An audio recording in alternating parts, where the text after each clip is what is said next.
Assalamualaikum warahmatullahi wabarakatuh. Bismillahirrahmanirrahim. Allahumma shalli wa sallim ala sayyidina Maulana Muhammadin wa ala alihi wa sahbihi asma'in amma ba'du. Ingkang sangat kula hormati Ibu Nyai Hajah Zakiah Miskiyah, Imam Yahya, sedanten para putra-putra Gus Imam, wonten Gus Reza, Gus Iim, Gus Nabil, Gus Izul, Habib Muhammad Al-Habsyi, Gus Kawula Kiai Haji Abdul Rauf Maimun Zubair, ingkang kula hormati, para santri yang sangat kami cintai. Ini semoga saya jadi wali penuh. Karena malam ini malam yang saya benar-benar tawaduk. Tawaduk itu sopan sekali karena diatur-atur ya mau. Didolimi juga mau. Jadi ini benar-benar malam yang spesial bagi saya karena saya ini kalau di Rembang termasuk sudah kiai. Di sini dengan semudahnya diatur-atur, diberi gelar yang paling tidak saya suka.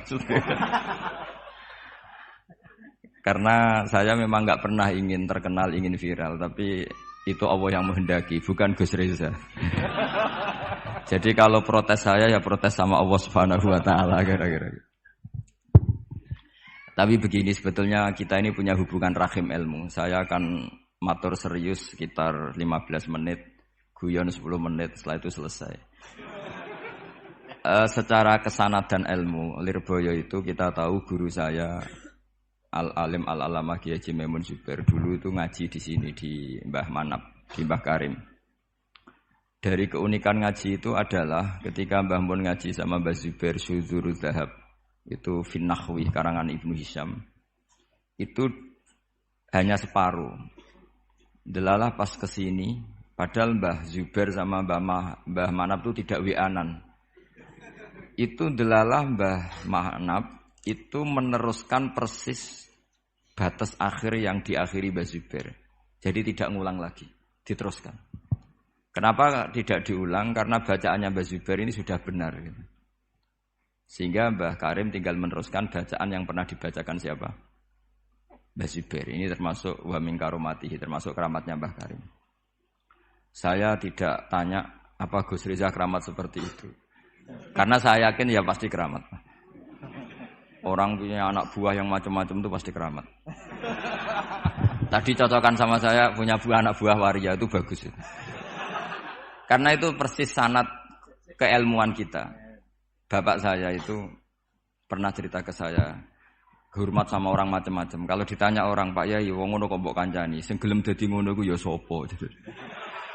Ternyata ilmu itu ditemuk Gus Reza. Artinya secara sanad keguruan seperti itu. Dulu Mbah Makhrus ngaji sama namanya Kiai Haji Khalil Harun. Itu masih pernah mbah sama Mbah Maimun karena ya dari keluarga sarang. Kemudian Gus Imam ya pernah ngaji sama Mbah Mun di Sarang. Di antara guru-gurunya ya termasuk keluarga besar saya. Saya masih ingat betapa fanatiknya Mbah Mun sama Sarang. Ini saya belum pernah cerita Gus Reza, langsung cerita di depan umum. Biar tadi makdannya itu harga karunya itu langsung dibagi. Seperlima tadi. Itu Mbah Mun itu saya masih ingat. Anak putuku senajan to sak wulan kudu tahu ngaji ning Lirboyo. Saya kelas 1 aliyah sama masih ingat disuruh nemanin Gus Kamil putra Mbah Mun yang pertama dari ibunya Mas Tiah. Itu disuruh pasaran ke sini. Dan saking takzimnya Mbah Mun saya masih ingat. Itu ngasih bisaroh bentuk hadiah takzim sama zaman itu Mbah Idris, Yai Anwar, Mbah Imam, Gus Imam. Itu diamplopi sendiri. Saya masih ingat pas itu diisi 25.000. Ketika itu makan 1 bulan baru 13.000. Jadi kalau 25.000 itu ya kira-kira bisa makan 2 bulan. Itu diamplopin sendiri. Disuruh nganturkan Mbah Idris, Mbah Anwar, Mbah Imam, sama Gus Kafabi. Sama Gus Maksum namanya. Jadi saya pernah pasanan di sini. Saya tidak tahu apa ini sudah mewujud apa belum.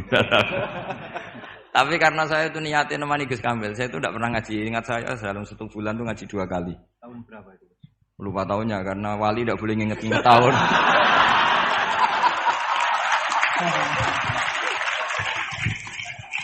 Pokoknya kelas 1 alia. Nah pas itu Gus Imam tuh baca kalau nggak salah Jurumiyah kalau habis subuh. Nah kita ini santri sarang yang seringnya habis subuh itu tidur. Jadi dalam 1 bulan hanya ngaji 2 kali. Tak pikir hanya saya, ternyata Gus Kamil juga sama. Pas itu ngaji itu bab tamyiz, saya masih ingat bab tamyiz. Saya sudah termasuk pinter Gus, sudah pinter. Karena saya sudah lihat. Tapi saya tetap ngaji karena ingin dapat barokahnya Gus Imam pasangan. Karena memang disuruh Mbah Mun. Anak putuku senajan to 1 bulan harus pernah ngaji si Lirboyo.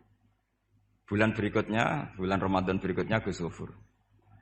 Yang saya paling mengenang dari ngajinya Gus Imam bilang gini pas bab tamyiz. Pokoknya tamyiz itu gampang. Mestinya kan al-ismu, al-mansubu, terus al-mufassiru Imam bahama minal dawat ya. Ini mau sialah kok malu. Dawat apa ya? Dawat ya sudah itu minal dawat. Yakin sekali. Karena masih Jurumiyah. Nanti kalau sudah Khudori mungkin ngeper sudah.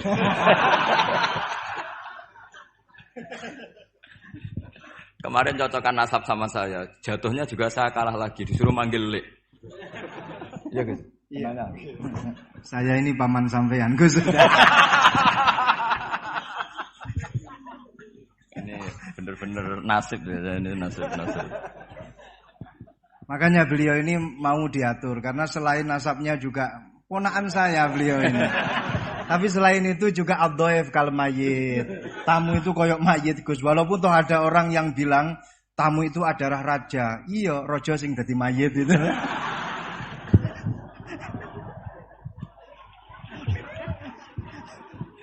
Kok ada Gus seperti ini tuh saya juga.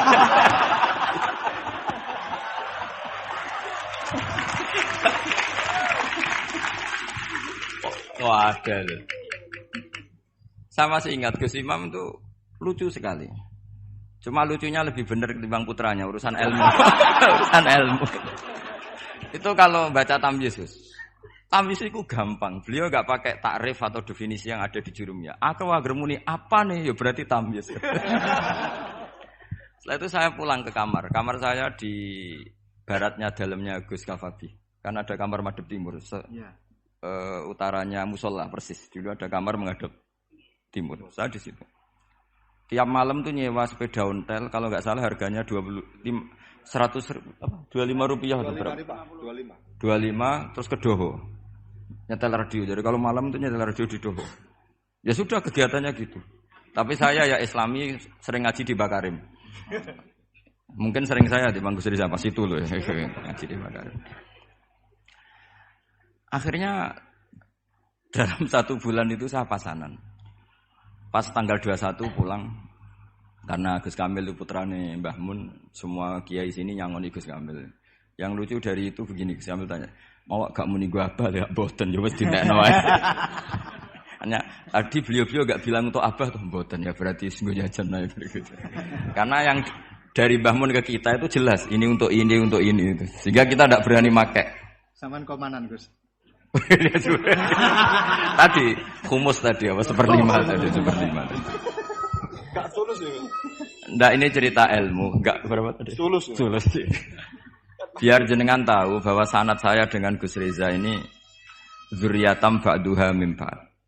Apalagi sekarang Gus Iim ini tadi cerita-cerita ke saya dapat generasi keempat dari Kiai Mahfud. Jadi istrinya Gus Iim binti Kharir bin Muhammad bin Mahfud. Mbah Mahfud itu tokoh yang sangat-sangat diidolakan oleh Mbah Maimun Zubair. Karena ketika ada Alfiyatus Sirahnya Imam Suyuti, itu tidak ada yang bisa mensarai. Sampai datang seorang termas. Kalau beliau mungkin tidak bilang orang termas, mbahnya istri saya. Gitu. Karena kalau termas beliau nggak keren, itu mbahnya istri saya. Jadi kalau nggak ngandalkan diri sendiri, ngandalkan istrinya. Nah, itu enggak masalah, seperti itu juga masalah. Allah itu baik. Keramat gandul karo bojone. Iya, keramat gandul. Keramat gandul karo bojone. Muga-muga keramate tetep aja sampai cuman gandule tok.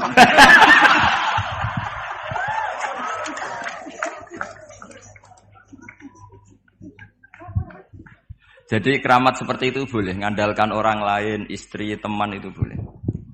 Saya punya sanad mutasil tentang keluarga kita. Tadi zuriyatam ba'duha min ba'd. Tadi Gus Reza cerita Gus Imam dulu ya pernah ngaji sama pernah Pak D saya, pernah keluarga saya. Saya juga pernah ngaji. Ada di nderek Gus Kamil. Tapi itu tadi, saya hanya pernah ngaji 2 kali. Bukan karena apa-apa, kebetulan meleknya hanya 2 kali.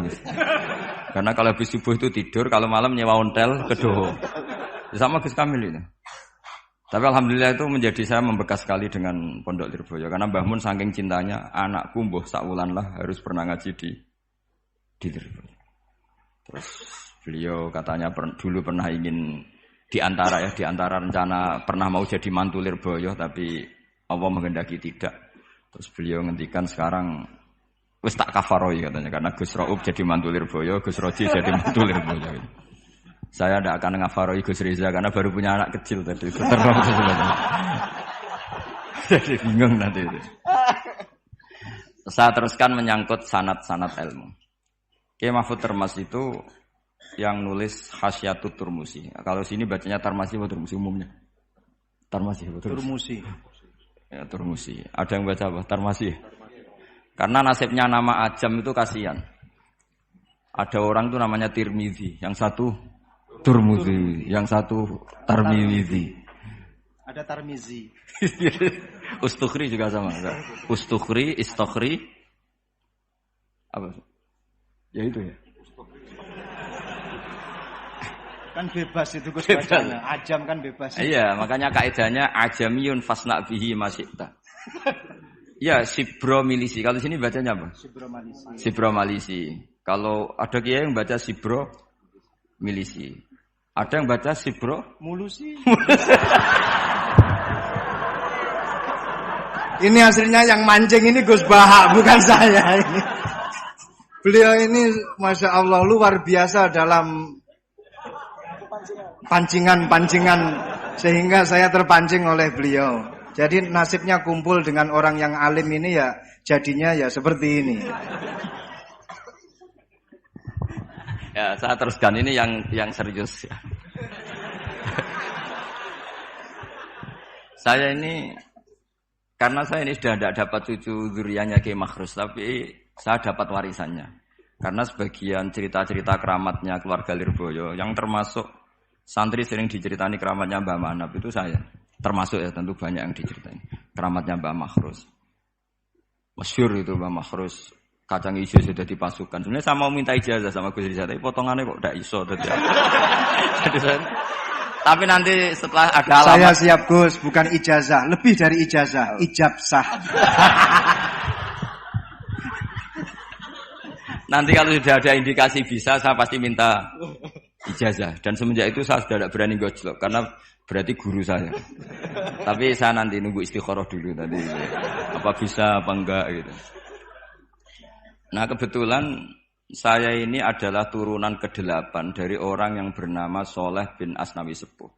Itu gurunya Mbah Soleh Darat. Mbah Mahfud dulu pernah ngaji Mbah Soleh Darat tafsir Jalalain 2 kali. Dulu Mbah Soleh Darat ngaji sama yang Mbah Soleh bin Asnawi Sepuh. Itu ngajinya juga tafsir Jalalain. Dan beliau cara ngaji itu detail sekali. Ini sekaligus apa ya? Saya bilang tamparan kalau tidak sopan. Ini peringatan keras bagi yang pernah cucu ini, pernah cicit. Beliau kalau ngaji ditulis hadartu indahu tafsirul jalalain marratan. Jadi sebagian ditulis kalau di Al-Mustafid 5 alam minal asanid khatamtu indahu tafsirul jalalain marratan. Ditulis bitamamiyah, sempurna. Saya ngaji beliau 2 kali khatam sempurna. Jadi lebih dari 2 kali loh Mas. Iya, terus gak jeblong-jeblong gitu. Kalau ini enggak moto sama terus untuk ijazah. Dan beliau ketika ngaji Sayyid Abi Bakar Sato. Beliau istinad fil fiqh itu namanya sama Sayyid Abi Bakar Sato. Itu beliau ngendikan saya ngaji Bukhari bab ini sampai ini, yang enggak menangi ini. Kemudian ini tak tambal sendiri. Ini mbah-mbahnya istrinya siapa ini? Gus Iim. Ini temannya adik saya satu kelas, tak tanya tadi. Lebih beling mana enggak tahu Gus katanya. Lebih beling saya Gus. Ya, karena sekarang tawaduk ini lebih beling itu supaya dianggap wali karena tawaduk itu. Jadi enggak jelas sekarang. Makanya saya sering ngomong seenaknya itu karena gitu. Yang tawaduk pun enggak jaminan lebih sopan. Jadi tawadhu untuk diakui baik. Jadi repot. Ngeles itu gitu ya. Ngeles ya. Khela ya. Mbah Mahfud itu ngaji lama sekali sama Sayyid Abi Bakar Sato. Sampai beliau kecakamannya. Saya ini tahadus binikmah. Kalau baca Khasyiatut Turmusi itu enggak tahu bedanya dengan I'anatut Thalibin. Saking persisnya ibaratnya Mbah Mahfud itu persis seperti malakah yang dipunyai Sayyid Abi Bakar Sato, yaitu Sahibul I'anah. Nah, Sayyid Abi Bakar Sato itu punya kakak kandung sekaligus gurunya karena barep sama rujuk. Namanya Sayyid Umar Sato. Sayyid Umar Sato itu gurunya Mbah Ahmad bin Syu'aib, mbahnya Mbah Mun. Jadi dulu Mbah Ahmad itu ngaji sama Sayyid Umar Sato. Sayyid Umar Sato itu diantara khas pengajarannya adalah hanya mau ngajar kitab yang bisa dihafalkan. Al-Mutun, sehingga meskipun nadzuman atau matan dihafalkan. Makanya terus ada muhafadzah di Indonesia karena sanad dari Sayyid Umar itu santri harus menghafalkan. Yang menjadi beda dan masalah itu era Gus Reza, hafalan itu untuk naik kelas. Dulu ndak, hafalan itu hafalan saja untuk jadi orang alim. Sekarang untuk naik kelas. Jika saya sering digojlok, saya ini masih hafal Jurumiyah, hafal Imriti, saya itu masih banyak hafalan. Itu sering digojlok sama teman-teman. Gus Ba dulu ngaji pasti gak setor. Buktinya apa? Hafalannya masih. Kalau kita jadi saya malah yang masih hafal malah dianggap satu kesalahan. Saya sampai sekarang masih hafal Alfiyah, Jurumiyah, tapi malah disalahin sama temen. Pasti dulu gak setor. Buktinya masih kan. Nah, yang benar yang lupa-lupa itu karena sudah setorkan. Memang bahasa setor itu salah. Wong ilmu kok disetorkan. Ya hilang. Makanya saya kadang itu yang benar siapa gitu. Saya itu pembela santri bodoh, saya berkali-kali bilang itu. Ternyata yang enggak hafal sama yang hafal itu pinter yang enggak hafal karena sudah disetorkan. Saya itu punya teman musyawarah muin. Saya dulu itu Rois Muin. Itu enggak pernah menang sama santri paling diem terus. Ketika tak tanya, kenapa kamu enggak jawab? Sakjane aku iso, Gus. Cuma tawaduk mbek jenengan. Monggo jenengan. Itu sampai sekarang dia jadi kiai. Tiap ada muskilat yang SMS saya, Gus, ini dijawab. Sakjane kula nggih saged, tapi kepengin tawaduk. Itu saya itu ya mangkel, ya mau mangkel tuh dia tawaduk, mau husnudzon kayaknya goblok betul. Jadi saya nanti mau konsultasi sama Gus Iim, Gus Rizal, cara menghadapi kiai kayak itu gimana. Jadi mau dibenci itu tawaduk, mau diyakini tawaduk kayaknya memang ndak bisa. Terus saya teruskan tentang Mbah Mahfud. Jadi guru-guru kita ini zuriyatam ba'duha mim. Saya sampai sekarang ngaji di Pondok Damaran, itu pondoknya generasi ke-7-8. Itu juga mbah-mbahnya keluarga mana? Gedongan ya? Gedongan. Ya dari Nyai. Itu dulu itu luar biasa. Zaman itu sudah ngarang kitab. Jadi Mbak Raden Asnawi yang terkenal itu termasuk pendiri NU itu masih cicit dari Kiai Haji Asnawi Sepuh. Kiai Haji Asnawi Sepuh itu punya anak namanya Soleh, itu gurunya Mbah Soleh Darat. Jadi itu saya mbah ke-7 kalau ke-8 dari beliau. Jadi semua saya Gus Reza, Gus-gus di sini itu zuriyatam ba'duha mim. Nah, ciri zuriyah sing mardiyah indawa yang diridani Allah itu adalah karakter ajdatnya, karakter leluhurnya itu terjaga. Makanya Nabi Yusuf mengatakan wattaba'tu millata abai Ibrahim wa Ishaq wa Yaqub. Maka nalana an nusyrika billahi min syai'. Saya ngikuti jejak leluhur-leluhur kami. Beliau menyebut mulai Ibrahim, Ishaq, Yaqub. Ciri utama leluhur itu adalah maka nalana an nusyrika billahi min syai'. Saya tidak akan melakukan syirik kepada Allah. Makanya ketika saya dulu belum hafal Quran, itu bapak hanya ngendikan begini, "Hak, kowe kudu ngapal Quran, kowe nak rapal lu kepaten obor." Artinya misalnya mbah kita bisa baca Khasyiatut Turmusi. Anaknya bisa, cucunya bisa. Ini cicitnya mau tidak bisa itu malu karena bapaknya bisa. Sekali bapaknya tidak bisa, anaknya ini punya alasan. Bapak aja tidak bisa. Ini bukan nyindir, perintah. Ya, saya ini bukan nyindir, tapi apa? Perintah. Siap 86. Siap 86. Jadi Kalau saya tidak hafal Quran, bapak saya itu hafal Quran, bapak saya, buyut saya itu hafal Quran. Itu sekali saya tidak hafal, maka anak saya punya alasan tidak hafal karena bapaknya tidak hafal. Untuk supaya anak ini tidak punya alasan, bapak ini harus jaga tradisi itu. Wattaba'tu millata abai. Jadi kalau Gus Riza bisa bahasa Arab, bisa bahasa Inggris, anaknya itu bisa Mandarin nanti. Karena sanad ini harus musalsal. Saya bayangkan orang itu tidak akan bakas Mbah Zubair, andaikan Mbah Mun tidak sealim itu. Pasti bisa saja Mbah Zubair itu nasya mansia, dilupakan.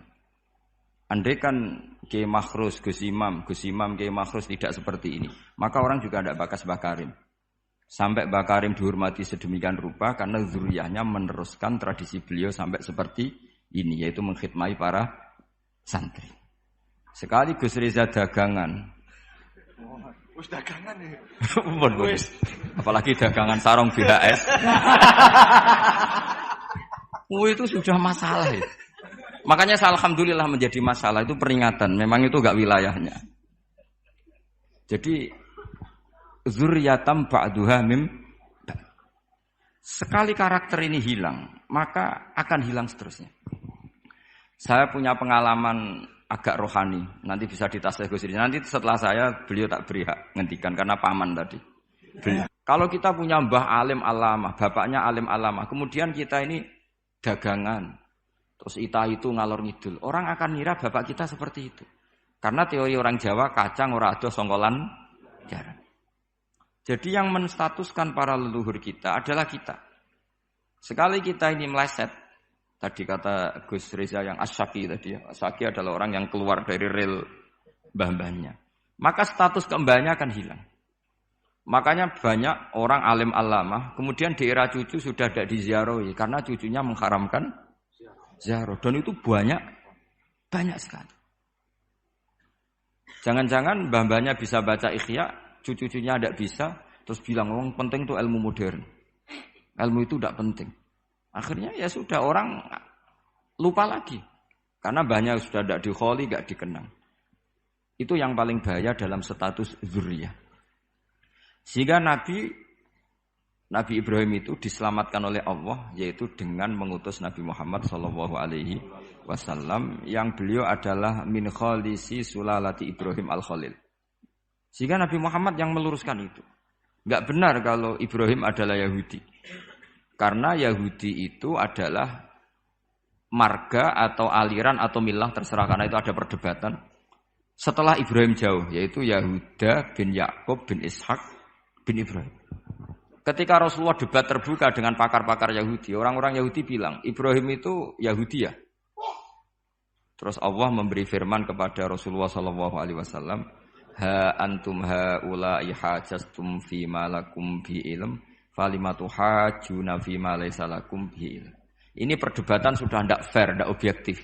Saya, kata Nabi Muhammad, berdebat secara ilmiah bahwa Ibrahim tidak mungkin Yahudi, pengikut Yahuda maksudnya. Tapi kamu berdebat secara sangat tidak ilmiah karena kamu mengatakan Ibrahim pengikut Yahudi dari Yahuda gitu. Kenapa tidak ilmiah? Itu sama dengan mengatakan Mbah Manap itu pengagum Gus Reza. Itu kan salah besar. Kan Ibrahim itu kan Yahuda bin Yakub bin Ibrahim. Itu sama dengan misalnya mengatakan Pak Karno itu pengagum Puan Maharani. Itu kan kacau. Mbah Hasyim pengagum Mbak Yeni. Itu kan kacau. Artinya apa? Ketika Yahuda menamakan diri atau mencatut Ibrahim dikatakan Yahudiyah, pengikut Yahudiyah, itu enggak ilmiah sekali. Karena Ibrahim generasinya jauh sebelum Yahuda. Makanya lamim ba'di. Padahal Taurat dan Injil diturunkan setelah Ibrahim. Bagaimana mungkin di kepalanya di masjid, kakinya menyentuh sinagog. Yang Nabi Yusuf malah hampir semuanya di sinagog. Yang parah Yakub semuanya di sinagog. Karena Yakobus tadi. Artinya gini, saya dulu sebagai pengkaji tafsir, itu ya iskal itu janggal.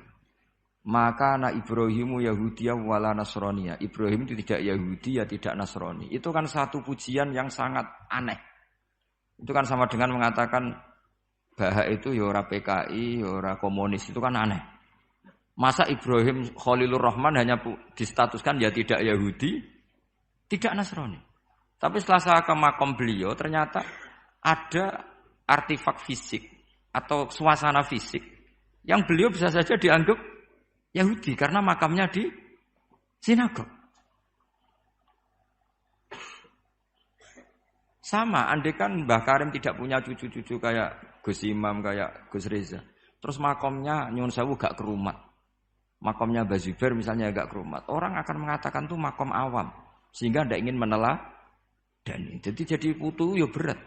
Mulane jenengan ndongakno. Nggih, kula suwun sekali-kali kula ngomong serius niki ndongakno. Nah kula mboten perlu ndongakno, gak ono ponakan ndongakno paman. Tapi saya berkeinginan paman saya ala siratim mustaqim. Jadi semua yang saya ceritakan tadi menyangkut qadhi misalnya. Sanad jadi qadhi itu ya semuanya seperti yang diceritakan Reza, hakimnya itu bingung. Karena memutuskan ini tanah milik siapa, harta karun. Dulu kamu kira Nabi Sulaiman itu serius ya enggak, beliau itu rileks. Tapi kalau punya keputusan itu gitu, ada dua perempuan. Ya sebut saja dalam tafsir-tafsir misalnya Soghirah sama Gabirah. Sama punya anak kecil ya, karena masih keluarga anaknya itu mirip. Kemudian anak yang satu itu dimakan serigala. Hilang. Dimakan serigala, terus lapor ke Nabi Dawud. Karena yang meyakinkan itu yang satu, diputuskan ini milik kamu, misalnya milik yang adiknya. Ketika keluar dari situ, ketemu Nabi Sulaiman. Kalau saya hakimnya, maka keputusannya tidak seperti itu. Nabi Sulaiman pas itu umurnya 13 tahun. Akhirnya dipanggil sama Nabi Dawud. Ya sudah, putuskan kamu. Nabi Sulaiman ngambil pedang atau pisau. Ya sudah, tak bagi dua. Nanti separuhan kata. Jadi Nabi Sulaiman itu ya suka humor. Masa anak mau dibagi dua nanti separuhan. Terus yang histeris nangis itu yang besar, yang mbaknya. Yang kecil tenang-tenang saja. Akhirnya sama Nabi Sulaiman diputuskan dikasihkan yang nangis histeris. Ditanya sama yang kecil, kenapa kamu putuskan milik mbak saya? Ora ono wong anak apa dipotong kok tenang-tenang wae. Jadi kelihatannya rileks, tapi dari basis ilmu yang luar biasa. Kalau kamu betul merasa sebagai itu anak kamu, pasti kamu histeris. Akhirnya dikasihkan yang besar. Jadi tidak semua nabi itu kalau memutuskan serius, Nabi Sulaiman itu rileks. Ya tapi tentu tidak kayak Gus Rizal, lebih benar gitu kan. Nabi itu lebih benar. Suatu saat ada lagi perempuan cantik itu diperkosa 4 tokoh. Jangan teruskan tokoh agama nanti sensitif. Tokoh gitu saja. Memang tokoh ini orang terpandang. Setelah hamil, si 4 orang tersangka ini bilang bahwa yang menghamili itu anjing. Karena zaman itu zaman yang mungkin diktatorial ya. Ya sudah diam gitu saja. Singkat cerita dilaporkan ke Nabi Dawud bahwa ada peristiwa gini-gini terduga adalah anjing. Nabi Dawud ya tenang saja, enggak ngerespon. Karena biasalah wali itu kan tukang husnudzon. Nabi Dawud itu gayanya Nabi, gaya ala wali, jadi gampang husnudzon. Kalau Nabi Sulaiman enggak. Jadi sistem reskrim itu harus matur nuwun sama Nabi Sulaiman. Orang 4 ini dipanggil. Manggilnya satu-satu. Kamu tahu kalau itu yang merkosa anjing? Ya, tahu saya. Anjingnya warnanya apa? Hitam. Sudah, kamu keluar. Keluar tidak dipertemukan sama yang 3. Terus yang 1 dipanggil lagi. Yang merkosa apa? Anjing. Warnanya apa? Merah. Dipisah lagi. Sampai akhirnya 4 orang itu jawabnya warnanya beda-beda. Mungkin ada kebiasaan, mungkin ada yang bilang pink, tapi nggak ada anjing pink. Akhirnya setelah semua dipertemukan bareng-bareng. Kamu tadi bilang apa? Hitam. Kamu tadi bilang apa? Merah. Kamu tadi bilang apa? Berarti padahal kamu semua bersaksi bersama bahwa orang itu Pratita tadi diperkosaan. Tapi ternyata warnanya anjing beda. Terus akhirnya Nabi Sulaiman bilang, anjingnya ya kamu itu. Akhirnya mereka ngaku sebagai apa? Pemerkosa.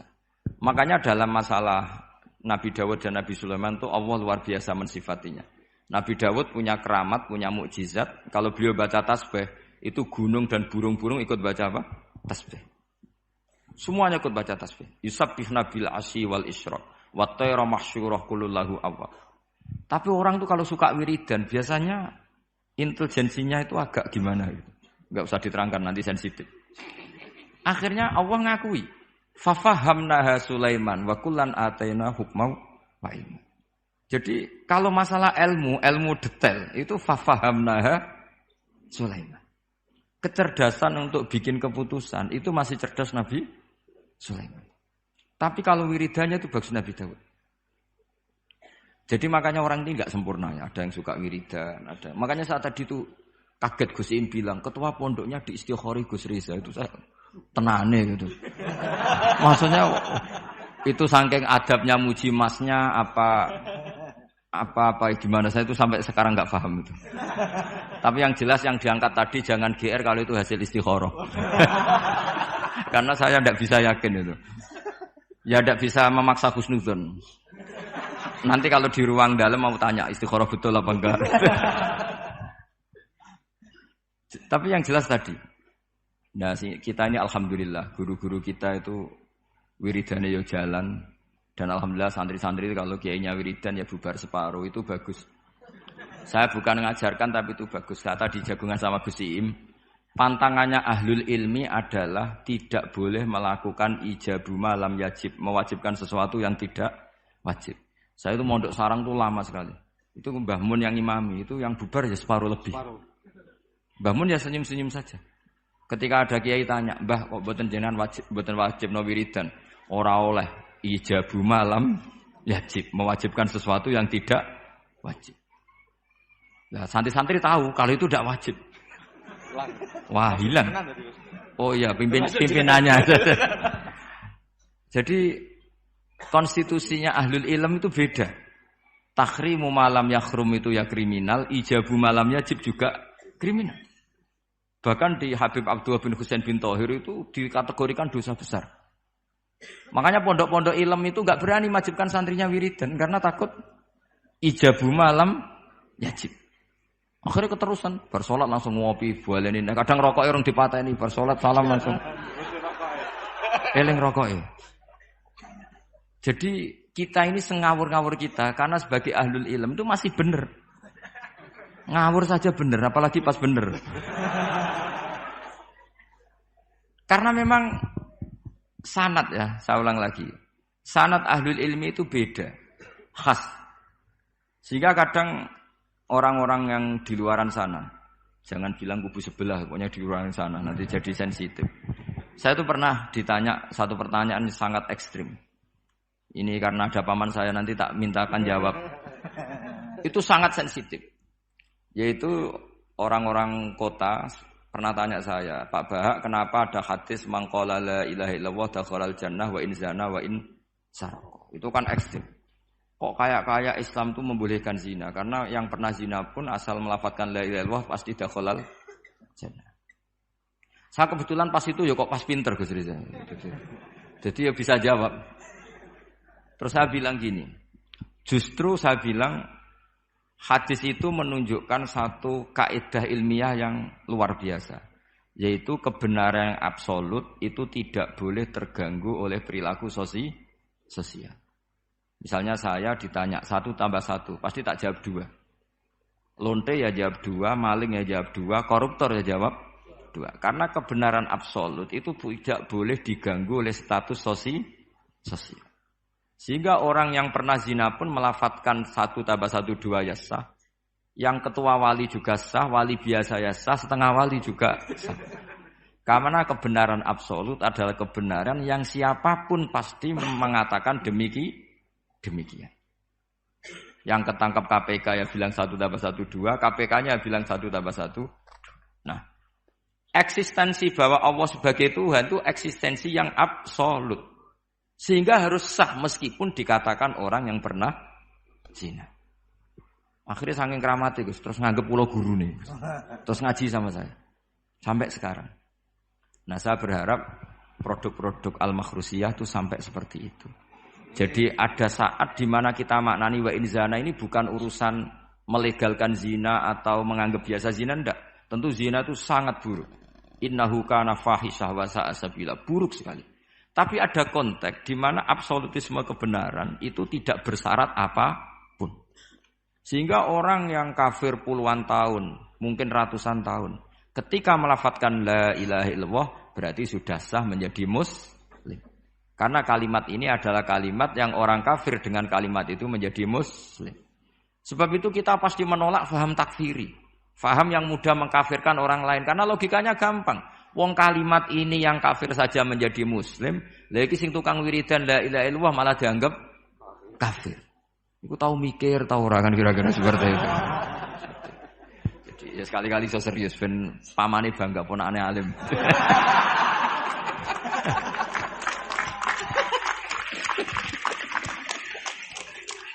Jadi saya terpaksa ngetokno alim saya ben paman bangga gitu. Ponakanku ya alim pemeneh pamane.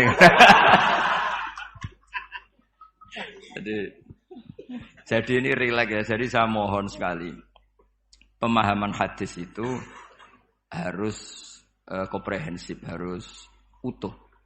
Sehingga zaman itu bukan sekedar kita. Abu Dzar itu sahabat yang khusyuk itu ya protes. Yang benar ya Rasulullah, masa wa in zana wa in sarok. Diulang lagi.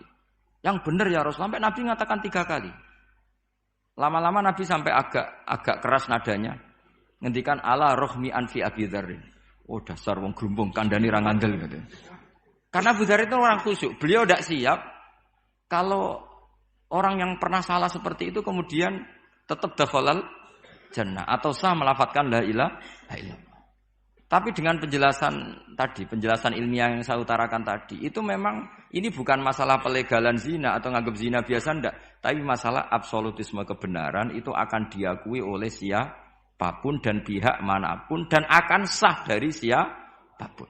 Sehingga orang yang kafaratu la umrih, dia kafir tula umrih, 80 tahun dia kafir.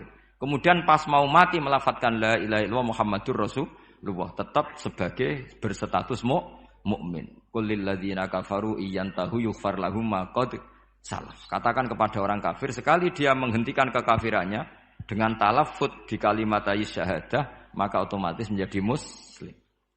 Lah soal nanti masuk surga ya bisa kapan-kapan kan? Allah enggak bilang harus sekarang kan? Ya nunggu kita duluan kira-kira gitu. Nak bejo itu. Tapi saya berkali-kali ngaji sudah orang Islam tuh yang senang. Kita ini sudah dikasih kunci surga. Miftahul jannah la ilaha illallah. Kamu harusnya enggak bisa masuk neraka. Enggak pegang kuncinya kok kamu mau masuk itu gimana? Tapi ada teman saya bilang, "Neraka ora ono pintune, Gus, langsung wae." Lah kalau kamu pikiran gitu semoga ke situ saya bilang gitu. Jadi makanya kamu yang pede saja. Umumnya orang itu kunci itu rahasia. Ini sudah dikasih tahu sama Kanjeng Nabi itu Miftahul Jannah la ilaha illallah. Sudah punya kuncinya. Alamatnya juga sudah jelas. Alamatnya itu ya sakho. Karena kalau as-sakhiyu qaribun minallah qaribun minal jannah. Kalau sampean kepengin tahu alamat neraka ya bakhil tadi. Itu qaribun minan nar. Jadi kalau kamu tanya alamat neraka di mana Gus? Kalau kamu medit, kikir, ya itu dekat-dekat situ. Itu neraka. Nah saya enggak di dekat-dekat situ, makanya saya enggak tahu neraka di mana saya. Jadi saya mohon sekali, di balik saya sering guyon sama Gus Riza Gus Siim, kita ini membawa sanad yang berat. Karena di sini ada zuriatnya Kiai Makhrus, ada zuriatnya leluhur saya. Harus zuriatam ba'duha mim. Jangan sampai buyut-buyut kita yang sudah meninggal statusnya rubah karena ulah para cucunya. Kayak yang dialami tadi Yahuda bin Yakub bin Ishak bin Ibrahim. Nah kita tidak pernah tahu Yahuda itu apakah agama, apa marga, itu masih jadi perdebatan. Karena kalau kamu kritik sebagai agama juga nanti repot karena ada ayat innalladzina amanu walladzina hadu wan nasara was-sabiin. Terus man amana billahi wal yaumil akhir. Artinya ada ayat di mana orang-orang iman dan orang-orang hadu. Nah, kalau hadu ini kamu anggap satu faham agama nanti repot. Masa Yahudi kok disejajarkan innalladzina amanu walladzina hadu. Makanya ini jadi perdebatan para ahli tafsir. Makanya ada ahli tafsir maknanya innalladzina amanu walladzina hadu lan wong sing tahu Yahudi. Ini balaghah bi'tibari makana. Pakai status dulu. Mau tidak mau secara bahasa memang seperti itu. Misalnya ada preman tobat di tangan Gus Riza mesti bilang, "Gus iki preman sing wis tobat." Jare wis tobat kok diarani preman. Itu namanya bi'tibari makana. Jadi dengan status yang dulu. Iki wong kafir tapi saiki wis Islam. Lho wis Islam kok diarani wong kafir. Ada yang maknani sehingga enggak perlu kamu jadi orang liberal yang menyamakan semua agama terus dalil innalladzina amanu walladzina hadu wan nasara wasabiin man amana. Semua agama itu sama. Buktinya ayat itu Sama, pakai wawu ataf. Iku ora tau ngaji tafsir mbek Gus Riza kira-kira gitu. Kalau sudah ngaji tafsir insyaallah enggak akan seperti itu. Jadi ayat itu ada ilmunya. Dan alhamdulillah di pondok sini, di pondok Lirboyo juga diajarkan ilmu balaghah. Jadi kadang penamaan itu bukan sekarang tapi bi'tibari makana. Ngitung dulu. Paham ya? Kayak kita mengatakan ini kafir tapi sudah Islam. Itu paradok enggak? Wong sudah Islam kok dikatakan kafir. Iku dhisik santi goblok, saiki wis pinter. Goblok kok. Pinter. Ya, ngoten mawon Gus, karena bingung. Assalamualaikum warahmatullahi wabarakatuh. Waalaikumsalam warahmatullahi wabarakatuh.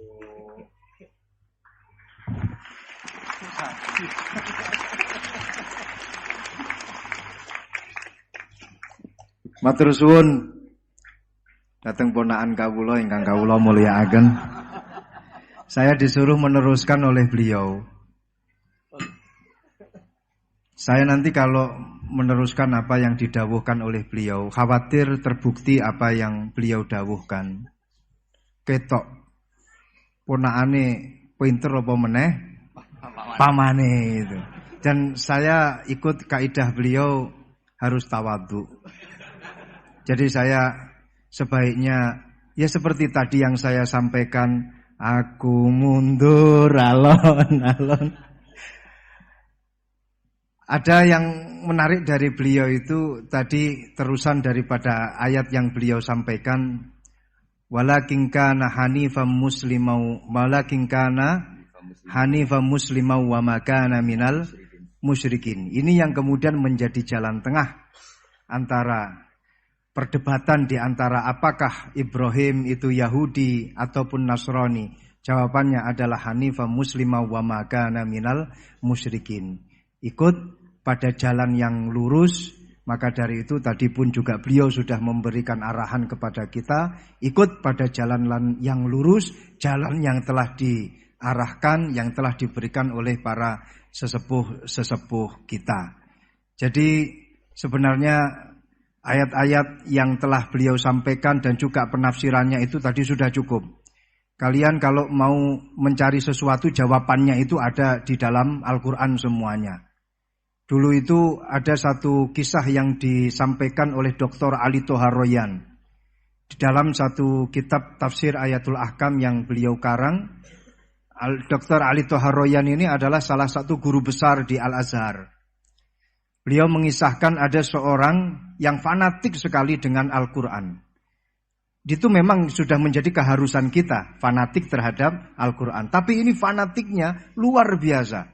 Seorang pembuat roti, beliau fanatiknya kepada Al-Quran ini luar biasa. Setiap kali ditanya oleh orang, apakah Al-Quran ini menerangkan tentang bagaimana caranya kita memasak? Ada jawabannya di dalam Al-Quran.